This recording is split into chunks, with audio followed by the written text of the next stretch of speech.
We were taught that leading means commanding, that the strongest gets to decide, that the one who shouts the loudest leads.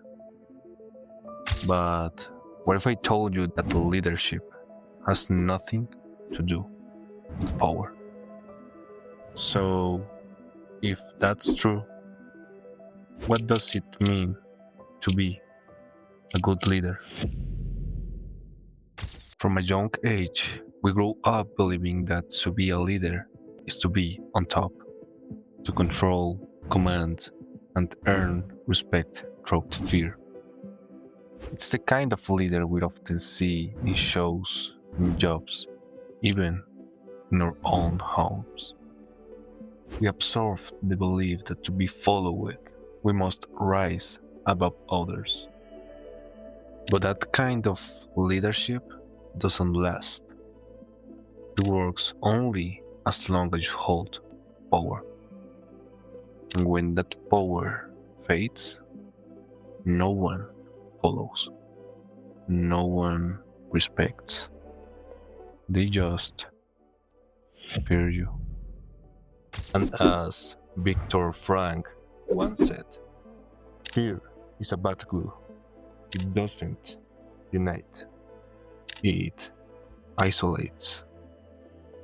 There's something Windbreaker makes very clear from the start. Leadership is not about strength, it's about direction.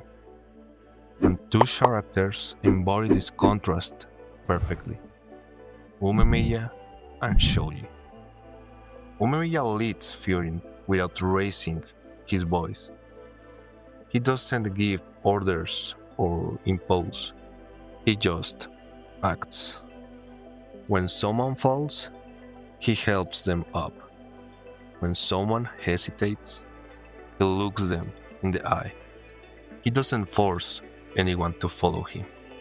People choose to. Why?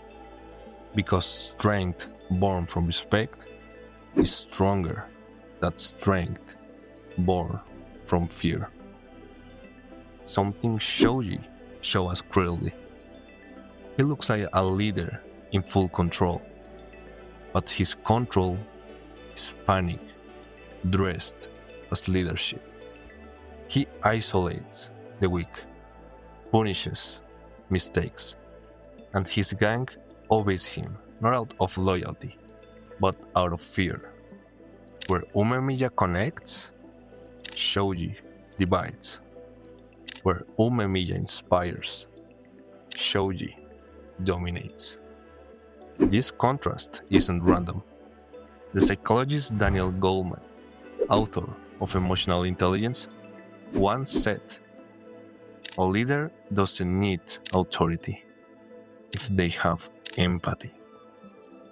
While Shoji builds a pyramid with himself at the top, Umemiya builds a home where everyone has a place. Which leads us to the question, what makes a leader unforgettable? Their power? Their charisma? Their ability to command? No. A leader is defined by the effect they have on others. And if we look closely, all leaders fall into one of these three paths. The first type of leadership is called the authoritarian leadership, the one who leads to dominate.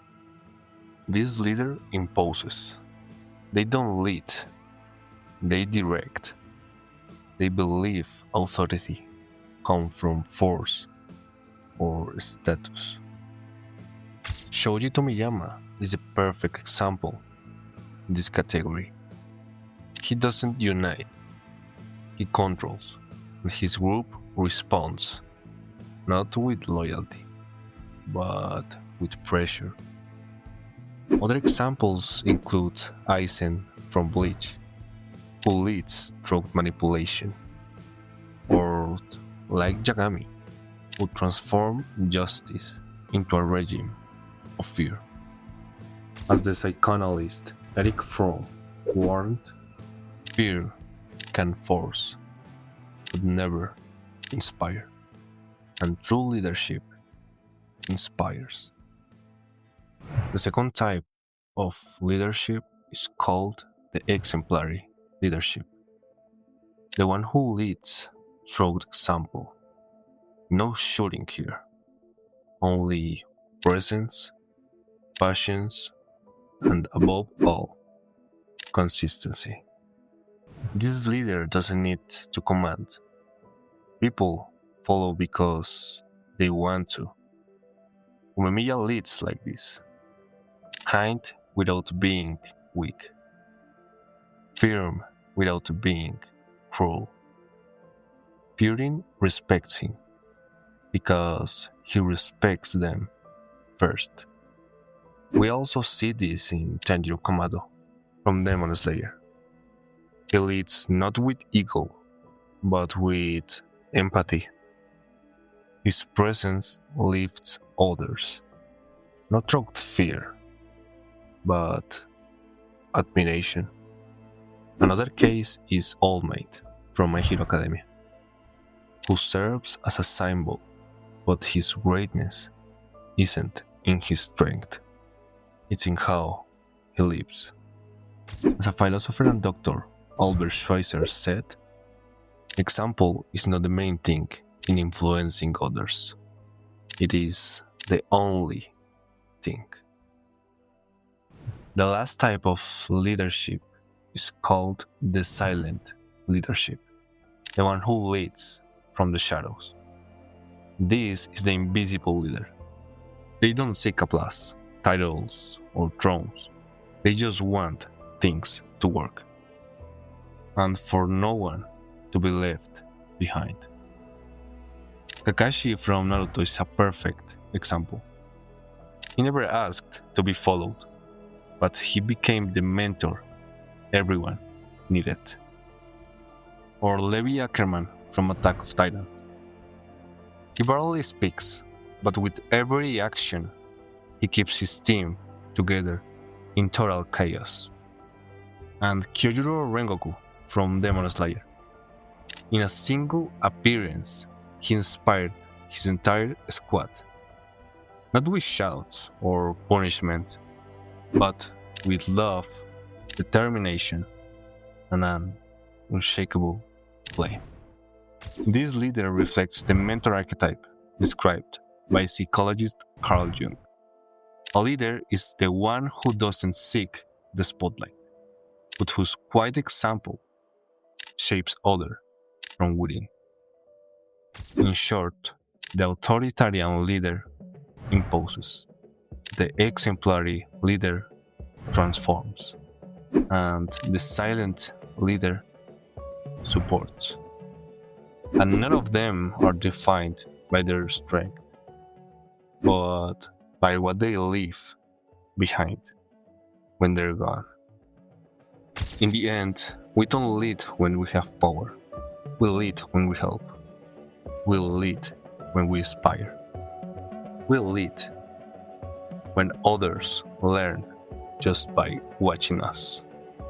And in a world flooded with noise and ego, sometimes the truest leadership is the one that stays quiet the longest.